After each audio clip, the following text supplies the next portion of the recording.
التلكيك على اي خروجه بعد الجواز عشان نعدي باي خسائر او تلكيك. اول حاجه المكان، احنا عايزينه مكان مش زحمه بس في ناس عشان الملل، قريب بس مش لدرجه ان احنا نمشيله، بعيد شويه بس مش هنقعد كتير في العربيه، دوشه ولايتس وشيشه وسكرين كبيره للماتش، وعايزينه يبقى مكان هادي نعرف نتكلم كعادي، يبقى في مول جنبه عشان نتمشى فيه ونجيب اي حاجه ناقصانا، بس في نفس الوقت يبقى في مكان نقعد فيه عشان انت عارفه ظهري انا مش هلف كتير، اكل رخيص وكبير ويكفينا كلنا، ومكان العيال تلعب فيه وما تزهقش بس في نفس الوقت يبقوا جنبنا عشان نبص عليهم. طبعا الحمد لله عدينا المرحله وهنقوم نلبس. جوزك بيروح على السرير، انا ما اعرفش مين اللي علمه الموضوع ده من وهو صغير، انا بقول يلا هنلبس، انا بلاقيه خد بعضه كده وقيل شويه على السرير. هو بيعمل كل ده عشان لما تجهزي وتلبسي وخلاص انت فاضل الجزمه وهننزل. يقول لك هو انت مصره ننزل يعني؟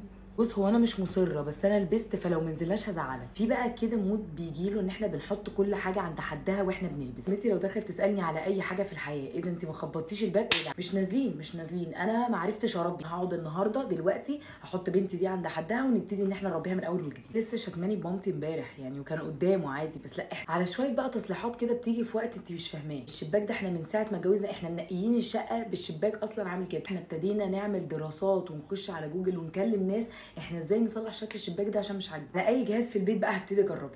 يعني انا عمري ما جربت مكنه القهوه، انا اصلا ما بحبش القهوه، بس انا حبيتها دلوقتي وانا بلبس، وهنزل كده اقعد شويه مع نفسي اجرب مكنه القهوه. بعد بقى ما بنعدي على مرحله الماضي والذكريات بنبتدي نخش في مرحله الاهتمام في الاوقات الغلط، اللي هو وشك مش عاجبني، انا مش عارف في ايه بصراحه، وشك مصفر، تحت عينك اسود، مش بتنامي، ده مش بيدي ايحاء ان انا خلاص جالي اكتئاب ومحتاجين ان احنا ننزل، لا خالص، انت المفروض تقعدي تريحي. انا شايف بصراحه نقعد في البيت، اعمل لك حته اكله بقى، هنقعد اسبوع بترممي في المطبخ، اما هتكرهي عيشتك وهتقعدي الاسبوع كله بتنضفي فيه، مش هتطلبي تاني ننزل. شويه اهتمام بقى بعياله كده، فجاه انا محتاجه اقعد مع عيالي في البيت، انا هعلمهم ازاي نرسم على الحيطه، نعمل اي حاجه نخرب بيها البيت عشان انت تقعدي تنضفيه طول الاسبوع، وفي نفس الوقت انا ببقى كده مع عيالي. فاهمين قصدي؟ اخر مرحله خالص اللي هو خلاص احنا قررنا وهنخرج وحددنا واحتمال نكون اتفقنا مع ناس اصلا ان احنا ننزل، حاله الاقتراحات الغلط في الاوقات العصيبه. انتوا قررتوا ان احنا ننزل، ايه رايكم نكمل الفيلم ده اللي على روتانا كلاسيك؟